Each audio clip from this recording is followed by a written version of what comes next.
What's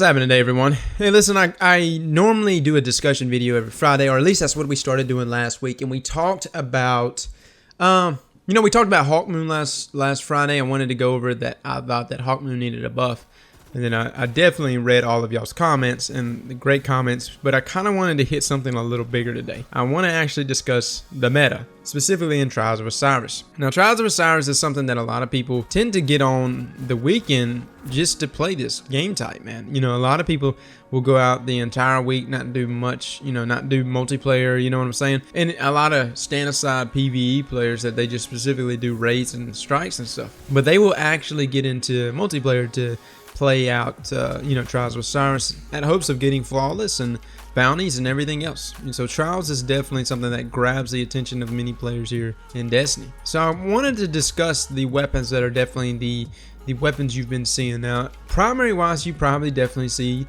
the last word, Clever Dragon, which is the gameplay you're seeing right here. By the way, I played this with my friend's account, and I gotta say, wonderful fucking weapon, man. I did a review on it way back when, but I went so many games in Rumble, 15 games nearly. I think I went more than that, actually. I'm just not losing, man. I just kept winning every single time.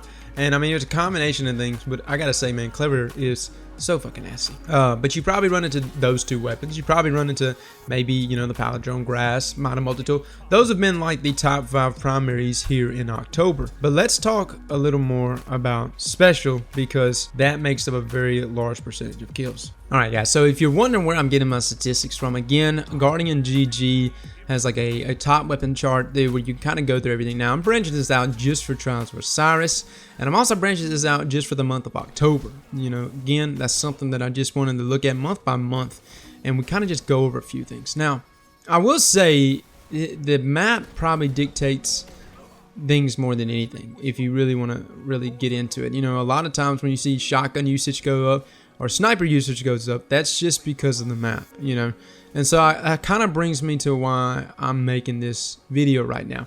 There's been a variety of maps, whether it's Floating Gardens, Last Exit, or Burning Shrine.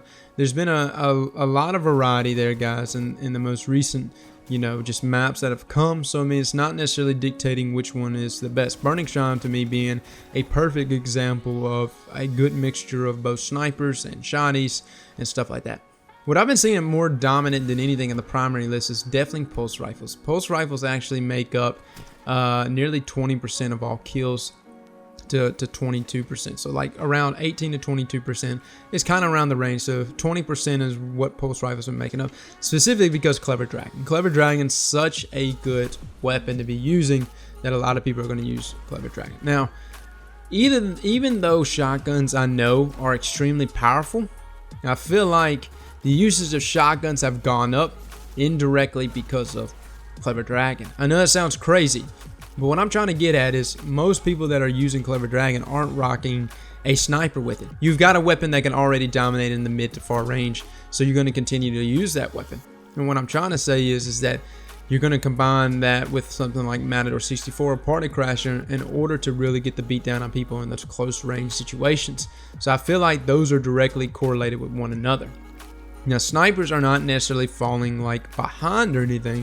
It's still around 16 to 21% of all kills. So snipers not necessarily just left in the dust. But what I will say is that last week I was having an incredibly tough time trying to snipe out people because they were using Clever Dragon. Clever Dragon is definitely something that's a step up from Grass and Mouse. And the reason why I'm saying that, I've played with Grass a shit ton, guys. I love Grass. But here's the thing. Anything with high caliber rounds is just going to add that extra flinch factor into it. And it's hard to go against something like that, man. There's the other day I was trying to use a fusion rifle, and I actually ran up to someone point blank, and I want to say half my bolts missed just because Clever Dragon started landing those high cal rounds on me. Now, of course, I could have compensated a little better for that. Maybe could have lowered my reticle down a little more. But what I'm saying is those little split moment seconds right there is what results in you dying. That flinch factor that Clever Dragon brings to the table, stuff like that is the reason why people are using that weapon. This is not necessarily, I guess, a video where I'm trying to just point out one thing over another. A lot of people say we're in a shotgun meta. A lot of people are saying the meta is worse now than it's ever been. What I feel like is, yes, there definitely needs to probably be some things addressed whenever it comes to terms such as like weapons like Matador, Party Crasher, Last Ditch Conspiracy.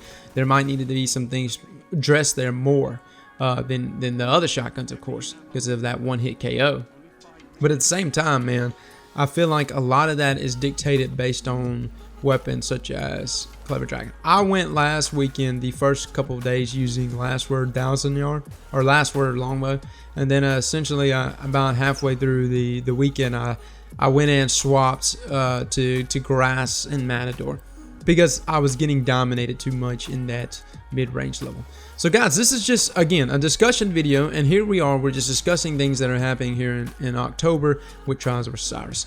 And what I'm trying to get at is that I feel like some things that dictate the guns that we use is not necessarily just the weapon themselves that are so good, but also the indirect things. The indirect things of pulse rifles being the dominant game weapon to be using, or the dominant primary to be using.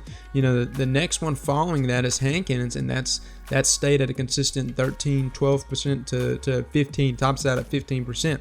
And so that's something to definitely take note of when you see a weapon type such as like pulses that are outright used more than any of them.